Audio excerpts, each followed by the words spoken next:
This video shows trimmed front seat for the majority of the Austin Healey Big Heeley range. It doesn't apply to the BJ8 models, it's all the other Big Heeleys apart from the BJ8.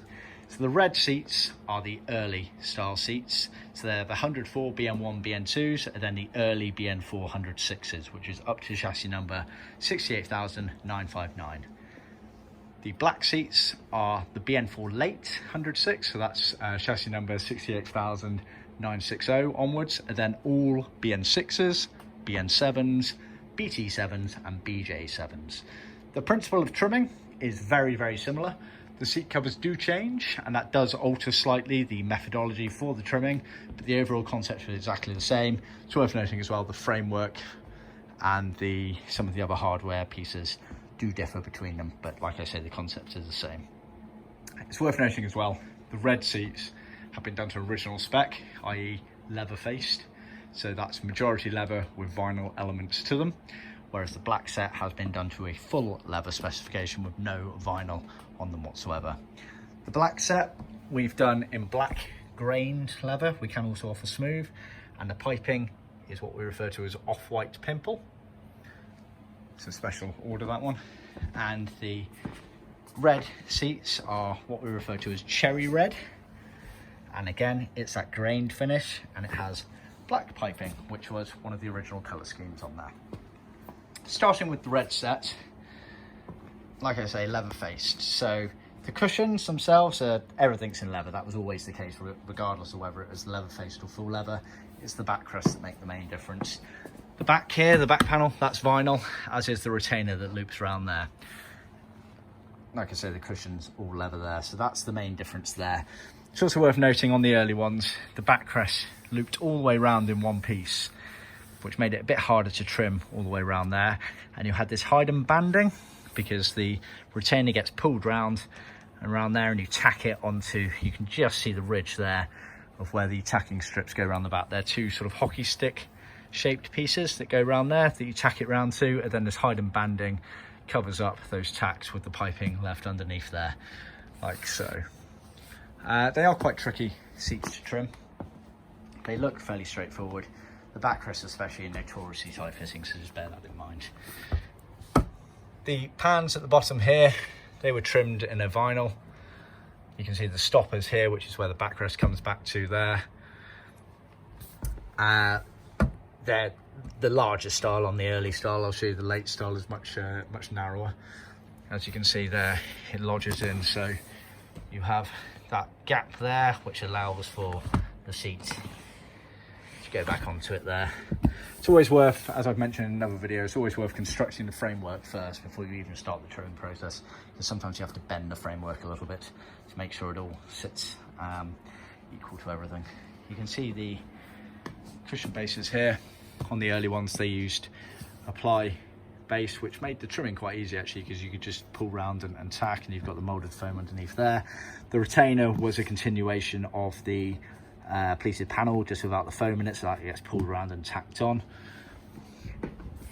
And again, it all gets covered up there. It's like a waterfall effect, as you can see going around there. The backrests were quite tricky to trim, notoriously tight fitting. Foams, the mass market foams have to be altered slightly, see our other video for that to get the best results. But yeah, they are notoriously tight fitting, so just keep that in mind. They're not easy even for a professional trimmer to do.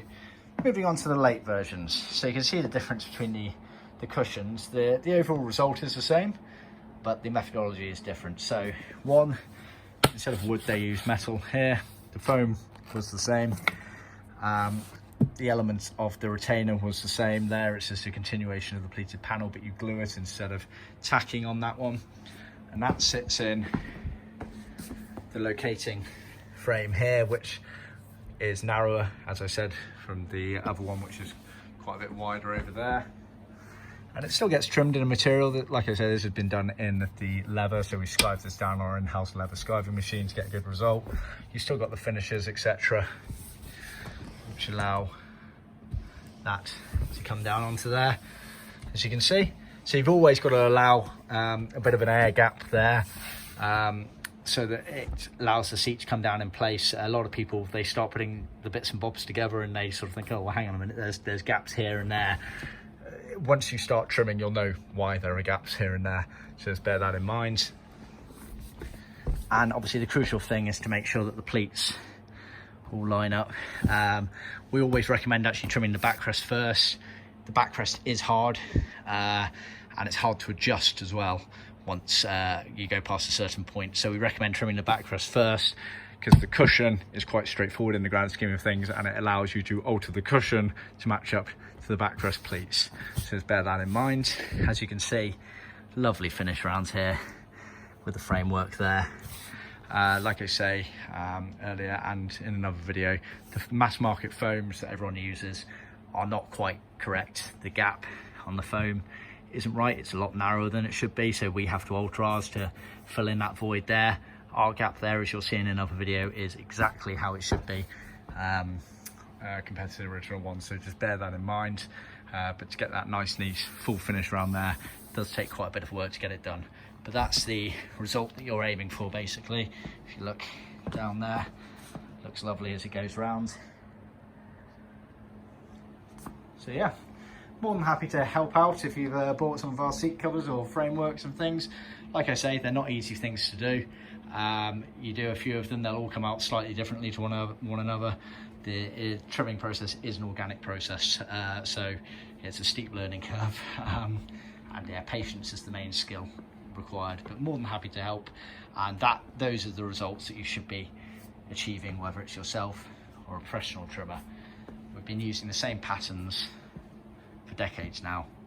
They're all cut on the CNC machine, so they're all millimeter perfect these days, and the sewing methodology is hard for us to go wrong. It's effectively draw by dot system, so we know our items are consistent, and therefore you have to make sure that the trimming turns out like this. This is the results you should be looking for. See our website for more details.